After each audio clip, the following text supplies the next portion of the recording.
What if your church wedding was a lie, because your dead father sold your name to a stranger with a mountain and a contract? Married on Sunday, sold by Thursday. The courthouse bells struck 10 as Mercy Caldwell stood at the window of Baxter's General Store, watching her stepbrother's wagon disappear up the mountain trail. She pressed her marriage papers against the glass, the official seal catching the morning light. "Miss Caldwell? Miss Seuss?" Baxter approached from behind the counter, her voice careful. "Augustus left word you'd be needing supplies." Mercy turned from the window.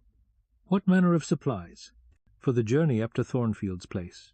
Mrs. Baxter's eyes flicked to the papers in Mercy's hands. "Said you'd be staying a spell." The license crackled in Mercy's fist as she tightened her grip. 3 days ago she'd signed these papers with Thomas Whitmore, the banker's son. Today, Augustus claimed urgent business required her immediate departure to the mountains. She knew this was no coincidence. "I never agreed to any journey," she said. Mrs. Baxter reached beneath the counter and produced a small wooden box, its lid worn smooth. "Your stepbrother paid for provisions and left this. Said it contained everything you'd need to understand."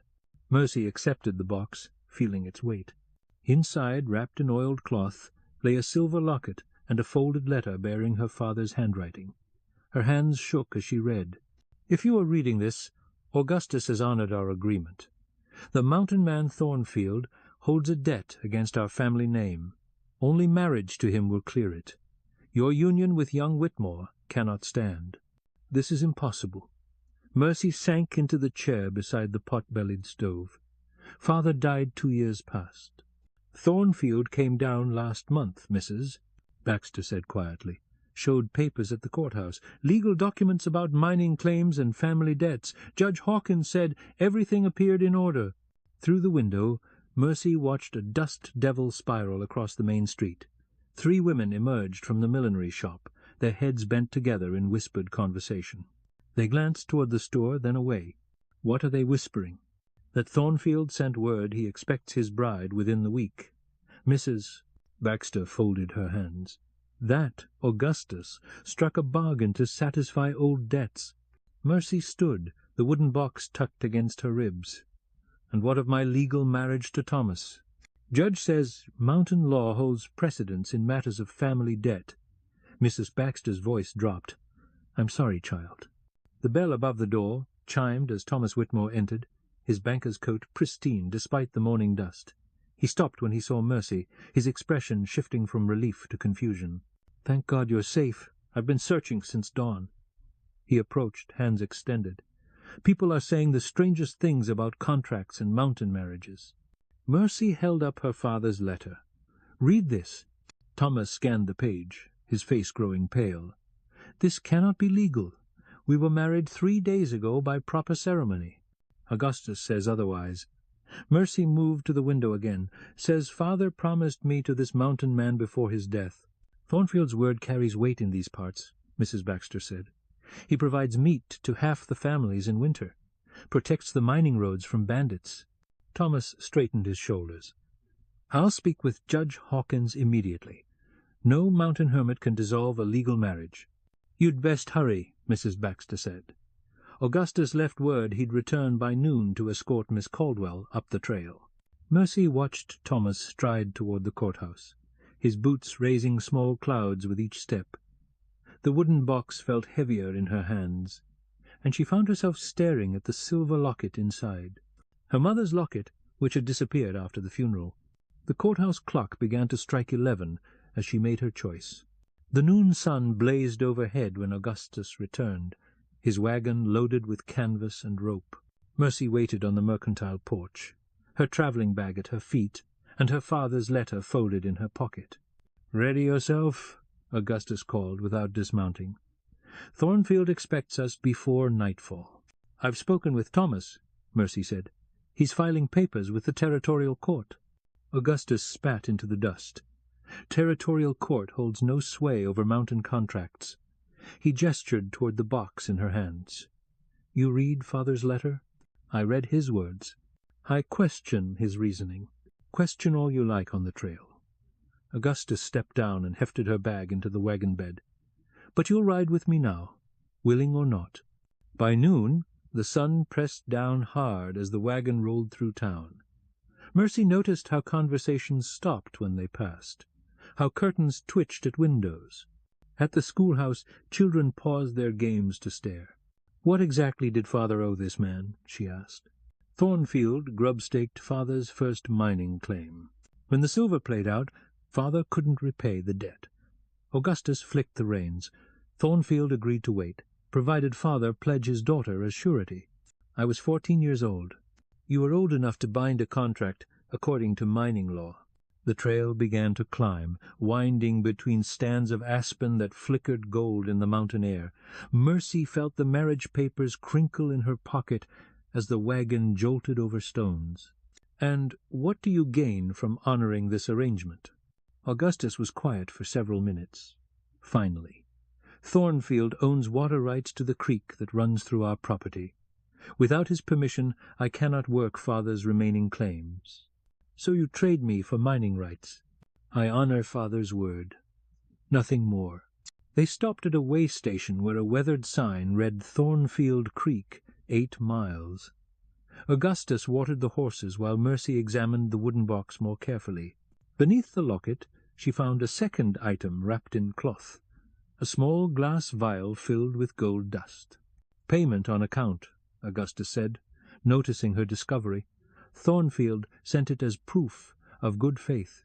Mercy held the vial to the light. "How much is this worth?" $50? Maybe 60? She returned it to the box, her mind working. The stagecoach fare to Denver cost $12. Train passage to San Francisco, another 30. The remaining gold would provide a modest start in a new city. "What if I simply leave?" she asked. "Take the evening stage and disappear. Then Thornfield will come to town looking for what's owed. Augustus climbed back onto the wagon seat, and he won't be asking politely." The trail narrowed as they climbed higher, forcing them into single file behind a pack train hauling supplies to the mining camps. Mercy counted 7 mules loaded with flour, beans, and mining tools. The lead driver tipped his hat as they passed. "Afternoon, Miss Caldwell. Word is you're finally meeting your mountain man." "News runs fast here," she said. "Thornfield's been preparing for weeks. Built himself a proper cabin, cleared land for a garden. Man's serious about settling down." As they crested a ridge, Mercy saw smoke rising from a cluster of buildings ahead. The settlement consisted of a dozen structures scattered along the creek, a mill, a blacksmith shop, and several cabins. "Is this where he lives?" "This is where he trades," Augustus said. "His cabin sits another mile up the mountain." They stopped at the mill, where a bearded man emerged, wiping his hands on a leather apron. "Frank Thornfield, meet your intended bride." Mercy studied the mountain man as he approached. He stood tall and broad-shouldered, his beard neatly trimmed despite his wilderness surroundings. His cabin, visible through the trees, appeared well built and maintained. "Miss Caldwell." Thornfield removed his hat. "I trust your journey proved comfortable." "Comfortable enough." She remained in the wagon seat, though I confess some confusion about the circumstances. Thornfield glanced at Augustus. "Your stepbrother explained the situation?" "He explained your version of it." The mountain man smiled. "Perhaps we should discuss this properly. Will you walk with me?" Mercy accepted his offered hand and stepped down from the wagon. As they moved toward the creek, she noticed how other people in the settlement watched with interest, but maintained respectful distance. "Your father was a good man," Thornfield said. "When his mining venture failed, I could have seized his property immediately. Instead, I accepted his promise of future payment, in the form of his daughter, in the form of a partnership. Marriage creates legal bonds that protect both parties." He stopped beside the creek and picked up a smooth stone. "I've built a life here, Miss Caldwell.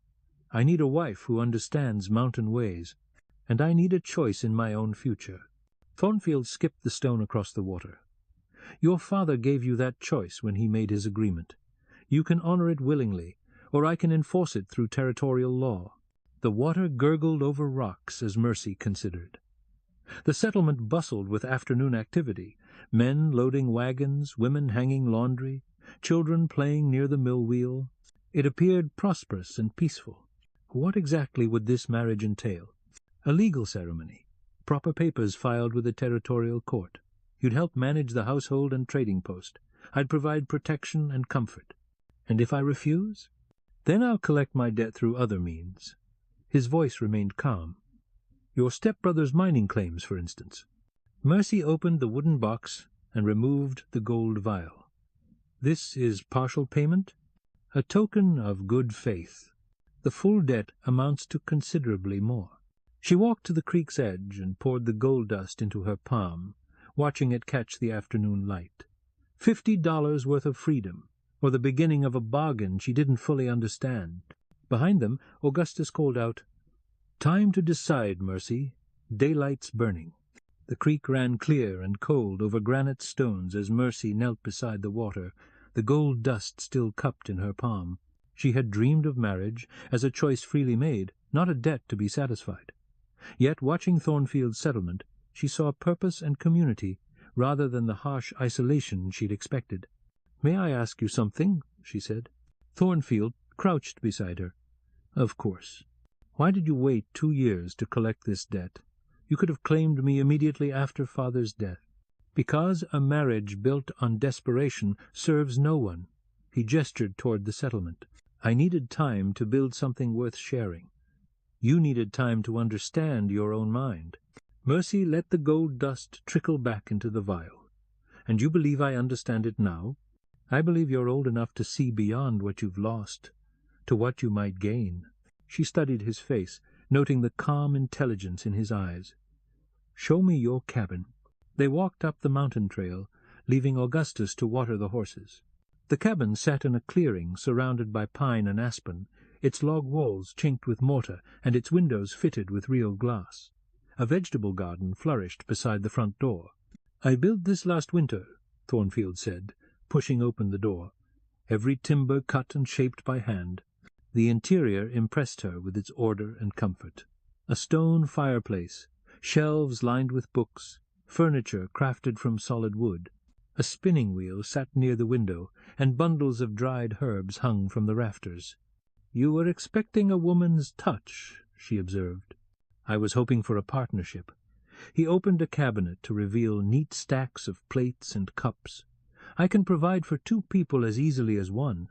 The question is whether you can see yourself building a life here." Mercy moved to the window and looked down the mountain toward town. The settlement lay spread below like a child's toy village, smoke rising from a dozen chimneys. "What happened to your first wife?" Thornfield was quiet for a moment. "I've never married. I came west to find something that couldn't be bought or inherited. This land, this life, I built it all myself." "Then why not find a wife the usual way? Court someone properly?" "Because the usual way brings women who want to change mountain life into something else." He joined her at the window. "Your father understood this place. He saw the value in its wildness. Father died trying to extract wealth from these mountains. He died trying to impose his will on them. There's a difference." The afternoon light slanted through the windows, casting golden rectangles across the wooden floor. Mercy found herself imagining meals cooked at the stone fireplace, evenings spent reading by lamplight, mornings watching the sun rise over the peaks. "If I agreed to this arrangement," she said slowly, "what assurances would I have?" "Legal marriage papers, filed properly with the territorial court. Equal partnership in all business dealings. Protection from any who would harm you, and freedom to leave if I chose." Thornfield considered this. "After 1 full year, if you still wish to go, I wouldn't stop you." It wasn't the answer she'd hoped for, but it offered something her current situation didn't. Time to make a genuine choice rather than reacting to immediate pressure. She opened the wooden box and removed her mother's locket, fastening it around her neck. The silver felt warm against her skin, and she remembered her mother's words about making the best of circumstances beyond one's control. "I'll need to send word to Thomas," she said. "Of course. And I want the marriage ceremony performed in town, where people can witness it properly. If that's your preference—" Mercy took a deep breath, tasting the thin mountain air. "Then I accept your proposal, Mr. Thornfield. with the understanding that this is a business partnership as much as a marriage." He extended his hand. "Agreed, Miss Caldwell." As they shook hands, Mercy felt the weight of her decision settle around her like her mother's locket, heavy with history, but worn by choice rather than force. The morning sun painted the courthouse steps gold when Mercy arrived in town 3 days later, her wedding dress carefully pressed and her mother's locket gleaming at her throat. Word of the ceremony had spread through the settlement, and a small crowd gathered in the street. Thomas Whitmore waited near the courthouse door, his face grave. "I've spoken with the territorial judge," he said. "The Mountain marriage contract appears legally binding." "I'm sorry, Thomas." Mercy touched his arm gently. "This isn't what either of us planned. You could still fight this.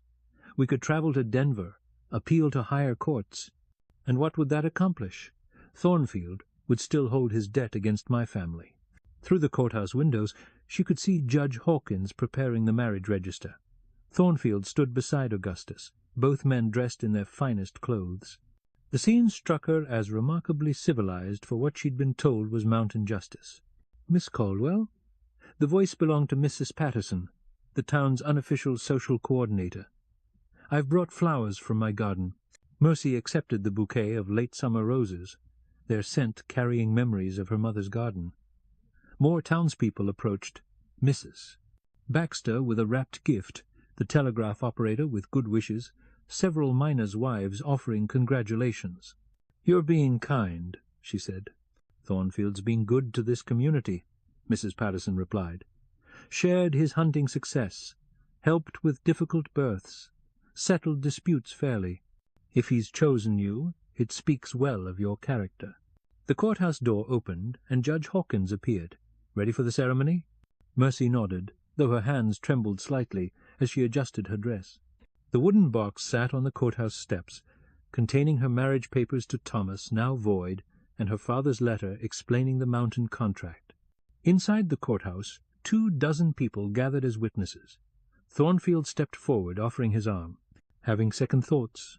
he asked quietly. "Having every thought possible," she replied. "But I gave my word." Judge Hawkins opened his book and began the familiar phrases. Mercy listened to every word, knowing this ceremony bound her to a life she had never imagined. When Thornfield slipped a simple gold band onto her finger, she noticed his hands were steady and warm. His voice remained calm as he spoke his vows, promising partnership and protection. "Do you, Mercy Caldwell, take this man as your lawful husband, to honor and cherish in sickness and health, for richer or poorer? Until death do you part?" The moment stretched like a held breath. Through the courthouse windows she could see the mountain peaks rising against the blue sky, wild and beautiful and unforgiving. "I do," she said. Judge Hawkins pronounced them married, and the witnesses applauded. Thornfield kissed her cheek with respectful gentleness, and Mrs. Patterson threw rose petals. As they signed the marriage register, Mercy noticed Thornfield's signature, strong, clear letters that matched the careful construction of his cabin and the ordered prosperity of his settlement. "Mrs. Thornfield," he said, testing the name. "I suppose I'll need time to grow accustomed to it." "We'll both need time to grow accustomed to many things." The reception took place at the town's hotel, where Mrs. Baxter had prepared a modest feast. Mercy found herself accepting congratulations from people who genuinely seemed pleased by the match. "Thornfield's been alone too long," confided Mrs. Peterson, the blacksmith's wife. "He needs someone to help him remember there's more to life than work and survival." As the afternoon wore on, Mercy realized she was learning things about her new husband that surprised her. He spoke knowledgeably about literature, discussed territorial politics with intelligence, and treated everyone regardless of their social position with equal respect. When a dispute arose between two miners over a boundary claim, Thornfield listened to both sides carefully before suggesting a compromise that satisfied everyone. Watching him, Mercy began to understand why the community trusted his judgment. As evening approached, Augustus prepared to return to his own claims. "You've made the right choice," he told Mercy privately. "Thornfield will provide well for you. I hope I can provide something worthwhile for him in return." The sun was setting behind the mountains when Thornfield helped her into his wagon for the journey back to the cabin. The wooden box sat between them, containing the artifacts of her former life, the marriage papers to Thomas, her father's letter, the now empty vial that had held gold dust. "What will you do with those?" Thornfield asked. Mercy considered. "Keep them as reminders, I suppose, of choices made and paths not taken. Regrets serve little purpose in mountain country," he said. "The weather changes too quickly, and the terrain demands complete attention." As they climbed the winding trail, Mercy felt the weight of her decision settling around her. She had married a stranger to satisfy a debt she hadn't incurred, leaving behind a man she had genuinely cared for. Yet, sitting beside Thornfield in the gathering darkness, she felt something she hadn't expected, curiosity about what their partnership might become. "Tell me about the books in your cabin," she said. "I noticed you had quite a collection. Reading helps pass the winter months. I've acquired volumes on everything from agriculture to philosophy. Do you have any poetry?" "Several collections." "Do you enjoy verse?" "My mother did. She taught me to appreciate the rhythm of language." They talked about books and ideas as the wagon rolled through the mountain darkness, and Mercy found herself genuinely engaged in conversation for the first time since receiving her father's letter. When they reached the cabin, she felt less like a debt being collected, and more like a partner arriving home. The first snow began falling as Mercy woke on her 7th morning as Mrs. Thornfield, each flake catching the lamplight like scattered diamonds. She had slept in the cabin's small back room, while Thornfield took the main room, their arrangement as carefully proper as their daytime conversations. Through the window she could see fresh tracks in the powder, deer, rabbit, and something larger she couldn't identify. The sight reminded her how completely she depended on her husband's knowledge for survival in this place. "Weather's turning," Thornfield said from the kitchen, where he was preparing coffee. "We should check the settlement before the trail becomes impassable." They rode down the mountain as the snow thickened, the flakes muffling sounds and transforming familiar landmarks into mysterious shapes. At the settlement they found unusual activity, men loading wagons, families securing shutters, children herded indoors. "What's happening?" Mercy asked. Frank Miller, who ran the general store, approached with obvious relief. "Thank God you're here, Thornfield. We've got trouble coming up the trail." "What kind of trouble?"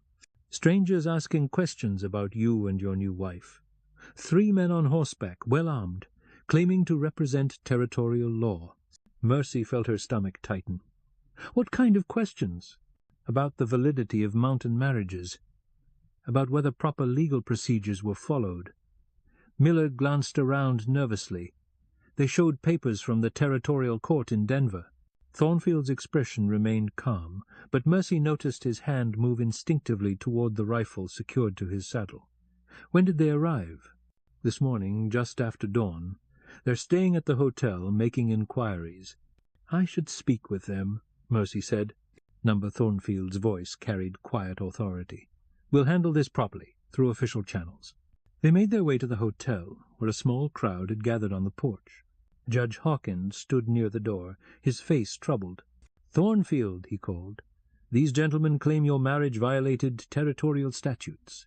3 men emerged from the hotel, well-dressed, city, soft, with the confident bearing of those accustomed to having their authority unquestioned. The leader stepped forward. "Mr. Thornfield, I'm Deputy Marshal Collins from the Territorial Court. We need to discuss certain irregularities in your recent marriage ceremony." "What irregularities?" Collins produced a document from his coat. "This is a writ questioning the validity of marriages conducted under mining law when one party was already legally wed to another." Mercy's heart sank. Thomas had found a way to challenge the mountain marriage after all. "My wife was free to marry," Thornfield said. "All proper procedures were followed. According to our records, Miss Caldwell— excuse me, Mrs. Thornfield was legally married to Thomas Whitmore 3 days before your ceremony. That prior marriage was never formally dissolved." Judge Hawkins cleared his throat. "Marshal, I examined all documents carefully. The mountain contract predated the Whitmore marriage by 2 years. Territorial law recognizes marriages performed by licensed clergy with proper witnesses. it does not necessarily recognize contracts made under mining statutes. The crowd murmured uneasily. Mercy realized that her marriage and Thornfield's reputation hung in the balance of a legal technicality she didn't fully understand. "What exactly are you proposing?" Thornfield asked. "That Mrs. Thornfield return to Denver for a formal court hearing. If the marriage is ruled invalid, she'll be free to return to her previous husband. And if we refuse?" Collins smiled coldly. "Then we'll arrest her for bigamy and you for conspiracy to violate territorial marriage laws." The crowd fell silent. Mercy felt all eyes upon her, waiting to see how she would respond. The wooden box sat in their wagon, containing the documents that had brought her to this moment. She stepped forward. "Marshal Collins, may I see this writ?" Collins handed over the document. As Mercy read, she noticed several details that didn't align with what she knew of territorial law. "This writ is dated 6 days ago," she said, "but it references events from our wedding ceremony, which took place only 3 days ago. How could you know the specific details of our ceremony before it happened?" Collins's confident expression faltered slightly. "We received advance notice of your intentions." "From whom?" Thornfield moved to stand beside her. "Answer the lady's question, Marshal." "From parties with legitimate concern about the legal proceedings." Mercy felt pieces clicking into place. "You mean from Thomas Whitmore's father, the banker who stands to lose significant money if my family's debts are satisfied through marriage rather than foreclosure?" A murmur ran through the crowd. Several people nodded as they recognized the economic implications. "The source of our information is irrelevant," Collins said. "What matters is ensuring territorial law is properly followed." "Then let's follow it properly."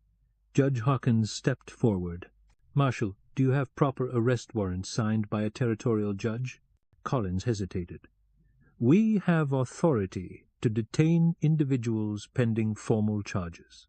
"That's not the same thing." The judge turned to the crowd.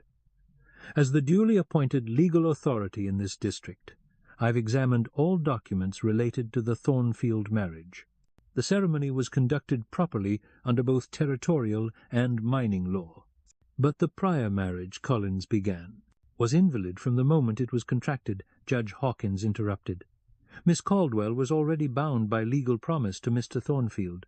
Her marriage to young Whitmore violated that existing contract." Mercy felt relief flood through her, followed immediately by understanding. "You knew this would happen," she said to Thornfield. "You knew Thomas would challenge the marriage."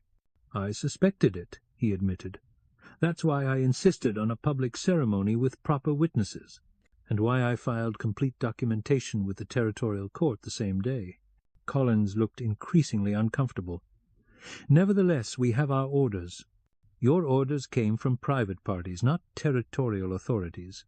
Judge Hawkins's voice carried finality. "And in this district I represent territorial law." The crowd began to shift, their mood changing from uncertainty to support. Mrs. Patterson stepped forward. "Frank Thornfield has served this community faithfully for 5 years. If he says his marriage is legal, that's good enough for us." Others nodded agreement. Miller added, "These men rode up here making accusations without proper warrants. That's not how territorial law works." Mercy realized this moment would define not just her marriage, but her place in the community. She opened the wooden box and removed her father's letter. "Marshal Collins," she said clearly, "this letter documents the original contract between my father and my husband. It predates any other marriage by 2 years.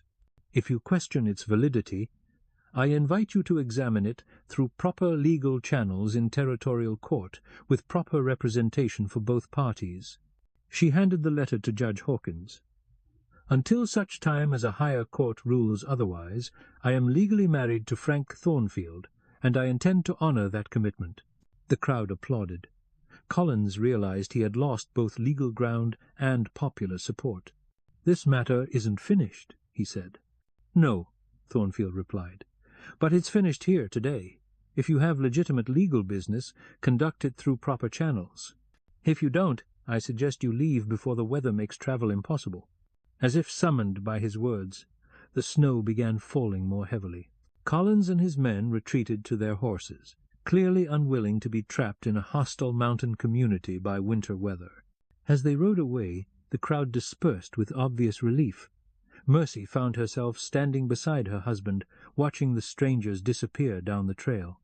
"Thank you," she said. "For what?" "For being prepared. For protecting our marriage before I even knew it needed protecting." Thornfield smiled, the first truly warm expression she'd seen from him. "We're partners now, Mercy. Protecting each other is part of the bargain." As they rode back to the cabin through the falling snow, Mercy realized something had changed. She no longer felt like a debt being collected or a convenience being arranged. She felt like a woman who had chosen her path and defended it publicly. That night, as they sat by the fireplace reading, she with a volume of poetry, he with a treatise on agriculture, she found herself stealing glances at this man who had become her husband. Not through force or manipulation, but through circumstances that had revealed both their characters under pressure. "Frank?" she said, using his first name for the first time. "Yes, I'm glad I married you." He looked up from his book, and she saw genuine warmth in his eyes. "I'm glad you chose to stay married to me." Outside, the snow continued falling, blanketing the mountain in pristine white. Inside the cabin, two people who had been strangers a week before began the slow, careful work of building a life together. Spring returned to the mountains with rushing water and new green, and Mercy Thornfield stood in her garden watching the creek run high with snowmelt. 6 months of marriage had taught her the rhythm of mountain seasons and the satisfaction of partnership built on mutual respect. The wooden box sat on the kitchen table, its contents transformed by time and understanding. Her father's letter remained, but she now read it as the desperate act of a failing man rather than a binding decree. Her marriage papers to Thomas had been replaced by the deed to 40 acres of mountain land, filed jointly in her name and Frank's. "Letter came up from town," Frank said, entering with the mail. "From Thomas Whitmore." Mercy accepted the envelope with calm curiosity. Inside she found a brief note of congratulation on her marriage and news of Thomas's engagement to a banker's daughter from Denver.